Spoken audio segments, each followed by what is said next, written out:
الحمد لله نحمده ونستعينه ونستغفره ونعوذ بالله من شرور أنفسنا ومن سيئات أعمالنا من يهده الله فلا مضل له ومن يضلله فلا هادي له ونشهد أن لا إله إلا الله ونشهد أن محمدا عبده ورسوله أما بعد فأعوذ بالله من الشيطان الرجيم بسم الله الرحمن الرحيم يا أيها الذين آمنوا اتقوا الله وكونوا مع الصادقين نبی اکرم صلی اللہ علیہ وسلم کی حیات طیبہ کا ایک اجمالی سا ذکر کرنا شروع کیا تھا۔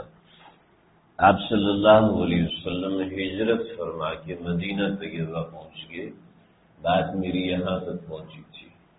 یہاں ایک بڑا اہم واقعہ ہوا، کئی اور بڑے اہم واقعات ہیں، لیکن آج میں جس واقعے کا ذکر کرنا چاہ رہا ہوں، اسلام کی حقانیت ایک بہت بڑی دلیل تھی جو یہود کے سامنے بھی ظاہر ہوئی اور اہل اسلام کے سامنے بھی ظاہر ہوئی کہ حضرت سلیمان فارسی رضی اللہ عنہ نے جب اسلام قبول کیا ہے تو ایسا ایک غلغلہ مچا ہے مسلمانوں میں، یہود کے اندر، کہ اسلام کی حقانیت کھل کر اور صاف ہو کر سامنے آ گئی۔ بہت سی باتیں ہیں اس واقعے کے اندر، بہت سی چیزیں ہیں اس واقعے کے اندر۔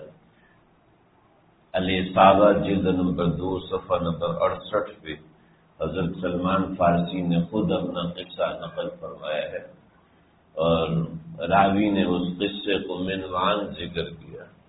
فرماتے ہیں کہ حضرت سلمان فارسی جو فارس یعنی آج کا ایران ہے، یہ ایران کے رہنے والے تھے، اور ایران میں 2 قسم کی قومیں ہوتی ہیں، ایک فارسی نسل ہوتے ہیں اور ایک دوسرے کالے ایرانی ہوتے ہیں، سمجھنے کے لیے۔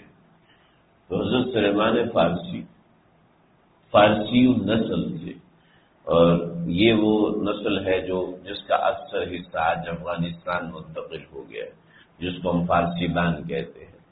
تو یہ حضرت سلمان فارسی اس نسل میں سے تھے، اور فارس کا ایک علاقہ تھا جس کا نام تھا جی، قصبہ جی، اس کے اندر یہ رہتے تھے، اور ان کے والد اس جی کے بڑے چودھری تھے، یعنی چودھری وہ ہوا کرتا تھا جس کی سب سے زیادہ جاگیر ہوتی تھی، سب سے زیادہ پراپرٹی جس بندے کی ہوتی تھی تو اس کو چودھری بناتے تھے۔ تو حضرت سلیمان فارسی رضی اللہ عنہ یہاں کے جو چودھری تھے ان کے بیٹے تھے، اور وہ حضرت سلمان فارسی کو بالکل ایسے چھپا کے رکھتے تھے، لوگوں کی نظر سے، لوگوں سے دور رکھتے تھے۔ اس کی ایک وجہ تھی، اور وہ وجہ یہ تھی کہ حضرت سلیمان فارسی یہ مزاج کے اعتبار سے سیدھے تھے، مزاج کے اعتبار سے بھولے تھے، اور یاد رکھیے کہ عام طور پہ ماں باپ ان بچوں کے حوالے سے بڑے پریشان رہتے ہیں جو مزاجن سیدھے ہوتے ہیں۔ جو مزاجن تیز ترار ہوتے ہیں تو والدین کہتے ہیں یہ کچھ نہ کچھ اپنی لائف میں کر لے گا، لیکن جو مزاجن سیدھے ہوتے ہیں، معصوم ہوتے ہیں، ان کے حوالے سے ماں باپ بہت زیادہ پریشان ہوتے ہیں۔ لیکن تاریخ اس کا بالکل الٹ بتاتی ہے۔ جتنے پیغمبر آئے ہیں وہ مزاجن سیدھے تھے، جتنے لوگوں نے پیغمبر علیہ السلام کے ہاتھ پہ بیعت کی اور بہت بڑا کام کیا، وہ مزاجن بہت سیدھے تھے۔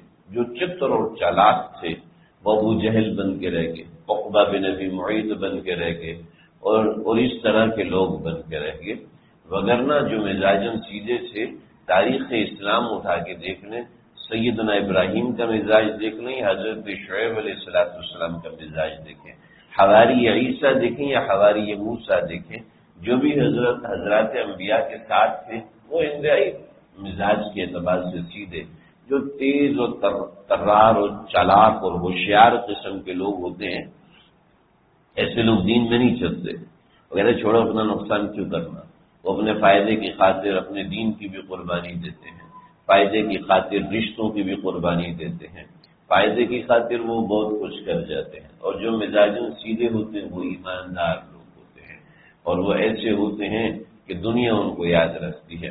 تو سلمان فارسی رضی اللہ تعالیٰ عنہ کو ان کے والد گھر کے اندر قید رکھتے تھے کہ کہیں باہر نہیں جانا، لیکن ظاہری بات ہے گھر کا وارث ہے وہ کہیں نہ کہیں تو نکلے گا۔ تو ایک مرتبہ والد کو کسی اور جگہ کام تھا، تو سلمان فارسی سے کہا کہ بھئی آپ فلاں جگہ زمینوں کو دیکھاؤ کہ وہاں مزدور لگائے ہیں وہ کام کر رہے ہیں یا نہیں کر رہے، اور آ کے مجھے اطلاع کرنا۔ تو مجبوراً جب حضرت سلمان فارسی گئے اور سب کچھ دیکھا ایمانداری کے ساتھ، جب واپس آ رہے تھے تو راستے میں ایک گرجا گھر تھا۔ یاد رکھیں اس زمانے میں جو مذہب عیسائیت تھا وہ برحق تھا، اور اس مذہب کی جو بھی چیزیں تھیں وہ برحق تھی، اور مذہب عیسائیت کے معاملات شریعت کے عین مطابق تھے۔ یعنی آپ علیہ السلام کی آمد سے پہلے جو مذہب تھا وہ مذہب عیسائیت تھا، اور جو بالکل برحق تھا اور بالکل درست تھا۔ آپ علیہ السلام کی تشریف لاتے ہی عیسائیت ختم ہوگی اور باطل ہو گئی۔ چنانچہ دیکھا کہ یہ گرجا گھر اور اندر سے آوازیں آ رہی ہیں، تو یہ اندر گئے تو اندر کتاب اللہ کو پڑھا جا رہا تھا اور لوگ اللہ کی عبادت میں مشغول تھے۔ جیسے آج کل گرجا گھر ہوتے ہیں کہ جس میں حضرت عیسیٰ علیہ السلام کا بت لٹکایا ہوا ہوتا ہے، اور حضرت مریم بی بی مریم علیہ السلام کا بھی ایک بت کھڑا کیا ہوا ہوتا ہے۔ تو یہ جو عبادت گاہیں آج کی وجود میں آ رہی ہیں، یہ اس زمانے کے گرجا گھر اس طرح کے نہیں ہوا کرتے تھے۔ تو حضرت سلمان فارسی نے دیکھا کہ بھئی یہاں پر بڑی ایسی عبادت ہوئی تو ان کو دیکھ کے اچھا لگا۔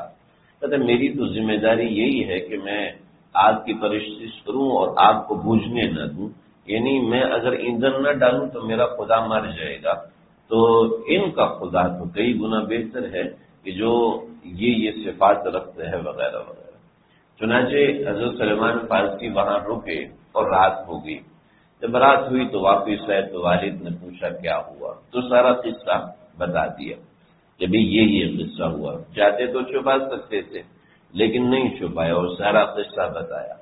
سارا قصہ بتایا تو والد نے کہا نہ، یہ جو عیسائی ہیں یہ مذہب برحق نہیں ہے وغیرہ وغیرہ۔ کہنے لگے نہیں، جو مجھے لگا ہے کہ ان کا خدا ہمارے خدا سے بہتر ہے، کہ اس خدا کو جب تک کچھ دیتے رہو تو یہ چلے گا، اس کو نہ دو تو یہ بند ہو جائے گا۔ ایسا تو کچھ بھی نہیں، ایسا تو خدا نہیں ہوتا جو اپنے ہی بندوں کا محتاج ہو جائے۔ چنانچہ کہنے لگے کہ بس ٹھیک ہے، لیکن ان کے والد نے کہا کہ بھی اس بندے کو گھر میں قید کرنا ہے۔ چنانچہ گھر میں بیڑیاں ڈالی اور بیڑیاں ڈال کے قید کر دیا، اور سمجھے کہ یہ ڈر جائے گا۔ لیکن آپ سمجھے جو میں نے شروع میں ذکر کیا، جو اس مزاج کے لوگ ان کو کوئی چیز سمجھ میں آتی ہے تو ایسی سمجھ میں آتی ہے کہ دنیا ان کا راستہ روک نہیں سکتی۔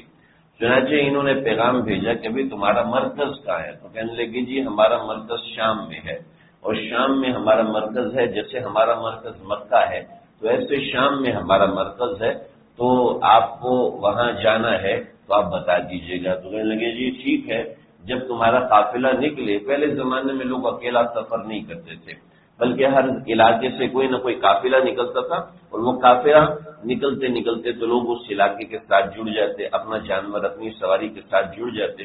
تو حضرت سلمان فارسی نے بھی کہا کہ جب تمہارا قافلہ یہاں سے گزرے تو مجھے اطلاع کر دینا۔ تو جب قافلہ گزرا تو انہوں نے اطلاع کی، حضرت سلمان فارسی وہاں سے نکلے اور قافلے کے ساتھ شام پہنچے۔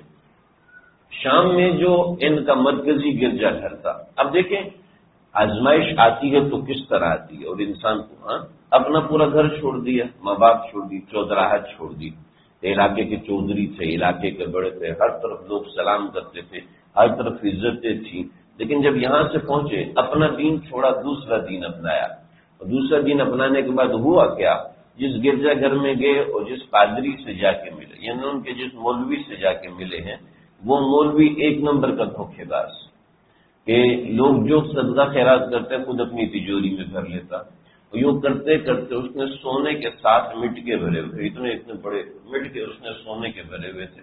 اب یہ بیچارے کیا کرتے، کہاں جاتے، ان کے پاس رہ کے سمجھتے رہے، سیکھتے رہے۔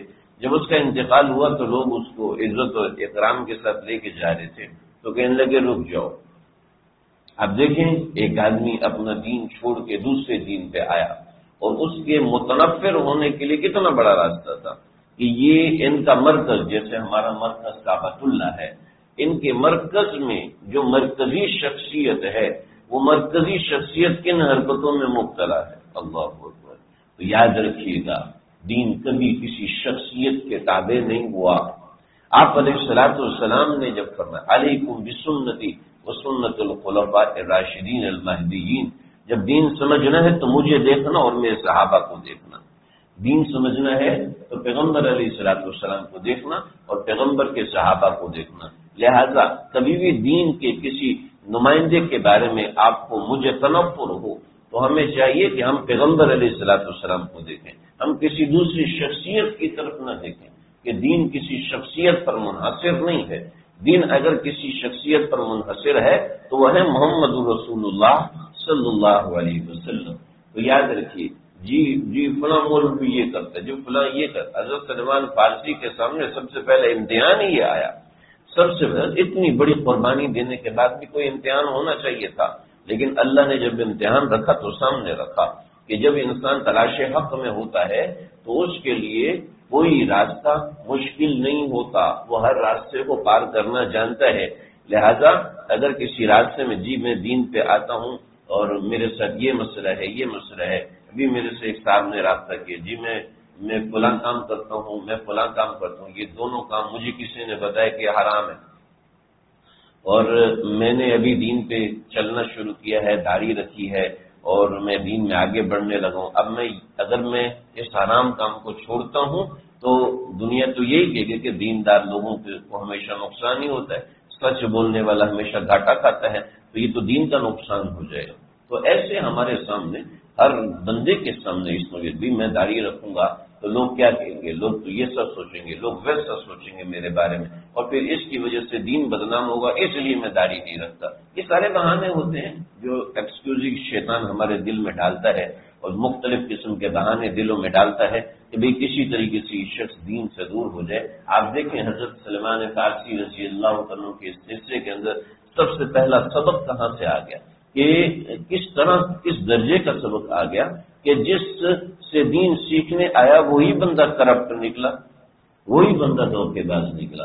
تو اگر حضرت سلیمان فارسی اپنا راستہ وہاں سے چھوڑ دیتے تو کبھی پیغمبر کے صحابہ میں شمار نہ ہوتے اور کبھی اتنا بڑا نام نہ ہوتا۔ کسی نے پوچھا کہ آپ کے والد کا نام کیا ہے، تو کہنے لگے انا سلمان بن اسلام، انا سلمان بن الاسلام، میں سلمان بن اسلام ہوں۔ نعم الاب و نعم الابن، کیا ہی اچھا والد ہے اور کیا ہی اچھا بیٹا ہے۔ سبحان اللہ، اتنا بڑا آدمی کہ جو اسلام کا بیٹا ہے، یعنی والد تو ذریعہ مجوسی، اور اپنے والد کا نام نہیں بتاتے، میں سلیمان بن اسلام ہوں، میں اسلام کا بیٹا ہوں۔ کیا ہے کہ جب انسان کسی چیز کا عزم کر لیتا، آپ کسی راستے، ہم اپنے بچوں کو اس وجہ سے ڈاکٹری کی تعلیم سے روکتے نہیں ہیں کہ ڈاکٹر کرپٹ ہیں، ہم اپنے بچوں کو آئی ٹی انجینئر بنانے سے روکتے نہیں ہیں کہ آئی ٹی انجینئر غلط حرکتوں میں مبتلا پائے جاتے ہیں، ہم کسی اپنے بچے کو انجینئرنگ پڑھنے سے روکتے نہیں کہ فلاں انجینئر نے خودکشی کر لی ہے،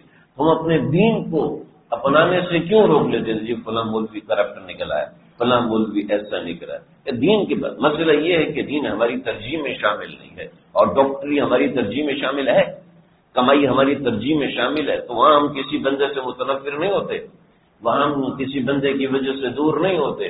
وجہ اس کی یہی ہے کہ ہم نے اس کو ویلیو نہیں دی۔ سلیمان فارسی رضی اللہ تعالیٰ عنہ نے لوگوں کو بلایا اور کہا کہ یہ دیکھو، یہ دنیا کا طالب تھا، یہ دین کا عالم نہیں تھا۔ چنانچہ لوگوں نے اس کو سولی پر چڑھایا، اس کو رجم کیا، اور رجم کرنے کے بعد ایک عالم دین کو وہاں بٹھایا۔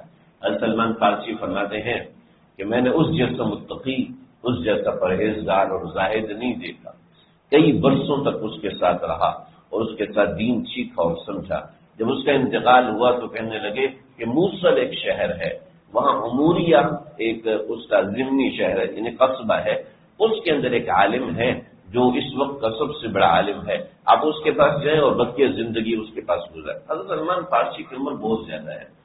روایت سیر نے لکھا ہے، فقہائے سیرت جو صحابہ کی عمر اور اس حوالے سے معاملات فرماتے ہیں، انہوں نے لکھا ہے کہ حضرت سلمان فارسی کی عمر 350 سال ہے۔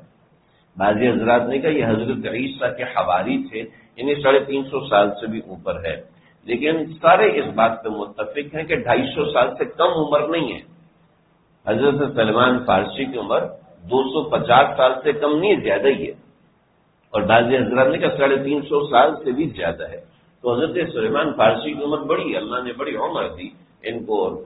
بہت سی چیزیں ہیں اللہ کے نبی کے صحابہ کے اندر جو اللہ نے آپ نے وصیت فرمائی. حضرت سلمان فارسی رضی اللہ عنہ وہاں پہنچے، اس عالم کا سلام دیا اور پھر اس کے ساتھ رہے اور ایک زمانہ اس کے ساتھ گزارا، اس سے بھی دین سیکھا اور سمجھا. آپ دیکھیں کہ دین سیکھنے اور دین سمجھنے کی اہمیت کتنی بڑی ہے. امام طبرانی رحمۃ اللہ تعالی یہ 3 طلباء اکٹھے رہتے تھے مدینہ کے اندر، علم حدیث پڑھنے آئے تھے. تو فرمانے لگے 30 سال میں نے اس طرح گزارے ہیں کہ رات کو چھپ کے مسجد چلا جاتا تو مسجد میں جو چٹائیاں ہوتی ہیں، آج کل تو کارپیٹ ہے، مسجد میں جو چٹائیاں ہوتی تھیں وہ چٹائیاں میں اپنے گرد فولڈ کر کے اس میں سو جاتا تھا. میرے پاؤں اور سر کو سردی لگتی رہتی تھی لیکن میں گزارا کرتا، اور 30 سال میں نے ایسے گزارے.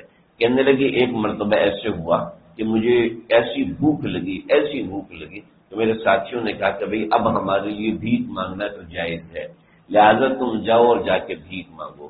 تو کہنے لگے مجھے 1 دن کی مہلت دے دو، بس 1 دن میں اللہ سے دعا مانگتا ہوں، اگر کچھ نہ ملا تو پھر بھیک مانگ دو.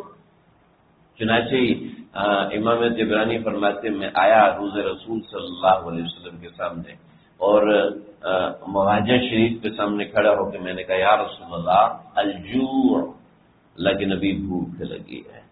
اب میں یہاں سے نکلا ہوں، مواجہ شریف کے سامنے سے نکل کر باہر نکلا تو وہاں ایک آدمی اعلان کرا تھا این طبرانی، این طبرانی، این طبرانی کہا ہے. میں حیرانی بندہ میرے نام کی آوازیں کیوں لگا ہے. میں بڑا پریشان ہوا. میں اس کے پاس گیا، بھائی آپ کس طبرانی کی بات کرتے ہیں؟ محمد طبرانی جو فلاں شہر سے آیا ہوا ہے اس بندے کو تلاش کرو. بھائی وہ تو میں ہی ہوں، اور تم مجھے کیوں تلاش کر رہے ہو؟ میں تمہیں جانتا ہوں، نہ تمہیں پہچانتا ہوں، نہ تم مجھے جانتے ہو.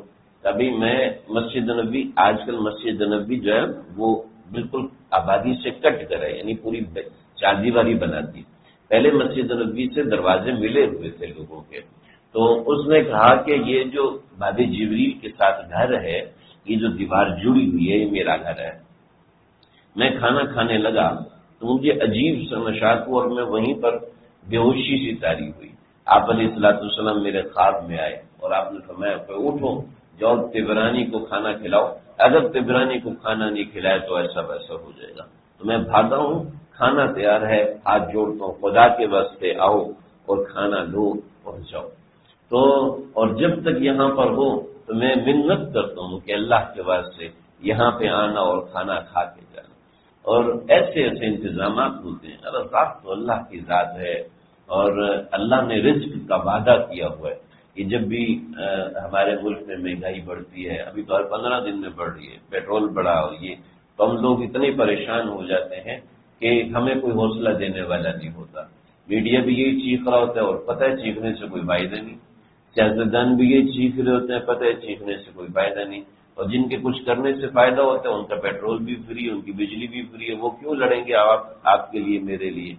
تو مسئلہ اتنا سمجھنے کی ضرورت ہے کہ یاد رکھیے گا 1965 کی اخباریں نکال کے دیکھیں، 1970 کی اخباریں نکال کے دیکھیں، اور 1980 کی، 1990 کی، 2000 کی، 2010 کی، 2020 کی تمام اخباروں کی سرخیاں یہ ہائے ہائے مہنگائی ہوگی جینا مشکل ہوگی، مہنگائی ہوگی جینا مشکل، مہنگائی ہوگی جینا دو بھر ہو گیا، مہنگائی کی وجہ سے فلاں نے خودکشی کر لی، مہنگائی کی وجہ سے یہ ہوا. کیوں خودکشی کر لی؟ آلو 17 روپے کلو ہو گئے، ہماری اتنی انکم نہیں. تو رزاق تو اللہ کی ذات ہے نا جی. تو آپ دیکھیں یہ واقعات ہمیں بتاتے ہیں، واقعات ہمیں سمجھاتے ہیں کہ بھروسہ اللہ کی ذات پہ رکھو. یقین کرنا ایک آدمی آج بھی ایسا ہے جو 1 مہینے کے 100 ارب سے بھی زیادہ کماتا ہے، لیکن وہ صرف چاول اور کھچڑی کے علاوہ کچھ کھا نہیں سکتا. نام آپ سب جانتے ہیں، میں اس ممبر پہ لینا نہیں چاہتا. وہ چاول کھچڑی یا بھنڈی سے زیادہ کچھ کھا نہیں سکتا. کیا عزت ہے، کیا کہاں سے رزق ہے؟ رزاق اللہ کی ذات ہے. صرف پیسے کمانے کو روزی نہیں کہتے. بہرحال سلمان فارسی نے جب ان کا اموریہ کے عالم کا انتقال ہونے لگا تو حضرت سلمان فارسی رضی اللہ عنہ پوچھا کہ اب میں کس عالم کے پاس جاؤں؟ کہا بس اب علماء کے پاس جانا بند. اب ایک پیغمبر آنے والے ہیں جو کھجور و نخلستان والے علاقے میں آئیں گے، اس کی یہ نشانی ہوگی، لیکن وہ کھجوروں کے پاس نہیں، کھجوروں کے پاس کے علاقے میں آئیں گے جو کہ یثرب ہے، اس مقام پہ آئیں گے، تم وہاں پہ جاؤ۔ یہ یہاں سے نکلے ہیں، کسی نے دھوکے سے ان کو بیچ دیا، پھر بیچ دیا، پھر بیچ دیا، پھر یوں فرماتے 10 دفعہ سے زیادہ میں بیچا گیا۔ اور کہنے لگے اسی اثناء میں مدینے پہنچا، اور مدینے جب پہنچا ہوں تو ایک مرتبہ میں کسی درخت کے اوپر تھا اور درخت کے اوپر سے کھجوریں اتار رہا تھا، تو میرے آقا کے پاس اس کا چچا زاد بھائی آیا، جنہوں نے اس کو خریدا ہوا تھا، چچا زاد بھائی آیا اور کہنے لگا کہ خدا غرق کرے نعوذ باللہ من ذالک انصار کو، ایک شخص جو کہ مکے سے آیا ہے، تہامہ سے آیا ہے، تہامہ مکے کو کہتے تھے، تہامہ سے آیا، وہ نبوت کا دعویٰ کرتا، یہ سارے انصار اس کے گرد اکٹھے ہوئے پڑے ہیں۔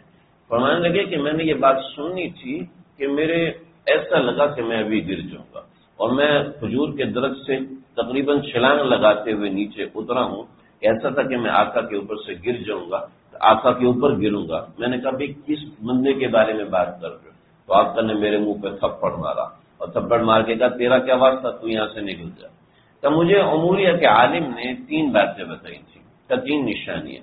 سب سے پہلی نشانی یہ ہے کہ وہ صدقہ قبول نہیں کرتے، نمبر 2 وہ ہدیہ قبول کرتے ہیں، نمبر 3 ان کے دونوں کندھوں کے درمیان مہر نبوت ہے، دونوں کندھوں کے درمیان یہ جہاں ہماری ہڈی ہوتی ہے مہر نبوت ہے۔ تو یہ 3 نشانیاں کہا آپ صلی اللہ علیہ وسلم ابھی قبا میں تھے تو میں کھجوریں لے کے، کھجور بہت تھی، کھجوریں لے کے گیا، اور میں نے کہا یہ صدقے کی کھجوریں ہیں، آپ کے لیے لے کے آؤں، آپ اس کو استعمال فرمائیں۔ آپ نے فرمایا میں صدقہ نہیں کہا تھا، لیکن یہ غریب لوگ بیٹھے ان کو دو، فرمایا کہ تم لوگ کھاؤ۔ انہوں نے کھجوریں کھائیں تو کہا بھائی بات پوری ہوگی۔ پھر آپ کچھ دنوں کے بعد بقی میں آئے، مدینے میں آئے، تو آپ کے پاس کھجوریں ہدیے کے طور پر لے کر آئے، تاکہ مجھے یہ شک ہوا کہ آپ صدقہ نہیں لیتے، آپ ہدیہ قبول کریں میری طرف سے۔ تو آپ نے سب کو دیکھو دیکھو دیکھو تمہارے لیے یہ غلام ہدیہ لے کے آیا، چلو جی، خود بھی کھایا، صحابہ کو بھی کھلایا تھا، دوسری نشانی بھی پوری ہوئی۔ اور پھر جب آپ صلی اللہ علیہ وسلم ایک مرتبہ بقی میں تھے، حضرت سلمان فارسی وہاں پہنچے تو آپ کے پیچھے چکر لگانے لگے، کبھی آپ کدھر جاتے ہیں، کبھی آپ کدھر جاتے ہیں، کیونکہ پہلے زمانے میں تمیز نہیں ہوتی تھی، پہلے زمانے میں چادریں ہوتی تھی، تو چادر تھوڑی سی یہاں سے ہٹتی تو کہا شاید مجھے یہاں سے کچھ نظر آ جائے، تو ادھر آ جاتے، جب چادر یہاں سے ہٹتی دوڑ کے ادھر آتے، تو آپ کو سمجھ میں آ گیا کہ یہ طالب ہے، یہ طالب ہے اور سچا طالب ہے۔ تو آپ نے اپنی چادر مبارک پیچھے کی، جب پیچھے کی تو یہاں سے مہر نبوت نظر آئی صلی اللہ علیہ وسلم۔ یہ مہر نبوت ایسی تھی جیسے مرغی کے انڈے سے چھوٹا ایک کبوتر کا انڈا ہوتا ہے، وہ کبوتر کے انڈے جتنا گوشت ابھرا ہوا تھا، اور اس گوشت کے اوپر کچھ بال اگے ہوئے تھے، یوں یوں اس طرح کر کے تیروں کے تیر کے طریقے، تیر کا جو پھل ہوتا ہے اس کے طریقے سے اس کے اوپر بال اگے ہوئے تھے۔ یہ عموریہ کے عالم نے بتایا تھا کہ یہ مہر نبوت ہے جو خاتم النبیین کے کندھوں کے درمیان لگائی گئی تھی شق صدر کے موقع پر۔ چنانچہ سلمان فارسی نے جب دیکھا کہ یہ ہے تو وہیں سے چھلانگ لگائی اور آپ کی کمر کو پیچھے سے پکڑا اور آپ کی مہر نبوت پہ بوسہ دینا شروع کیا اور رونے لگے اور دھاڑے مار مار رونے لگے۔ آپ نے پوچھا کون ہو تم؟ انا سلیمان، میں سلمان ہوں، کبھی کیا ہوا؟ تو اپنا سارا قصہ سنایا، میں بہت دور سے آیا ہوں، اور آج جنت البقیع میں تو نہیں لیکن اسی کے سیٹ کے فاصلے پر ایک مسجد بھی بنائی گئی ہے حضرت کے نام سے، لیکن وہ ظاہر بات ہے بقیع کا مقام ہے جہاں پر یہ سارا معاملہ پیش آیا۔ تو کوئی سچا طالب ہو اور صرف دل سے اسلام کی طرف آتا ہے تو اللہ ایسے اس کے لیے راستہ کھولتے ہیں۔ اس کے بڑے اثرات ہوئے، انشاءاللہ ان کا ذکر کروں گا۔ اللہ سمجھنے کے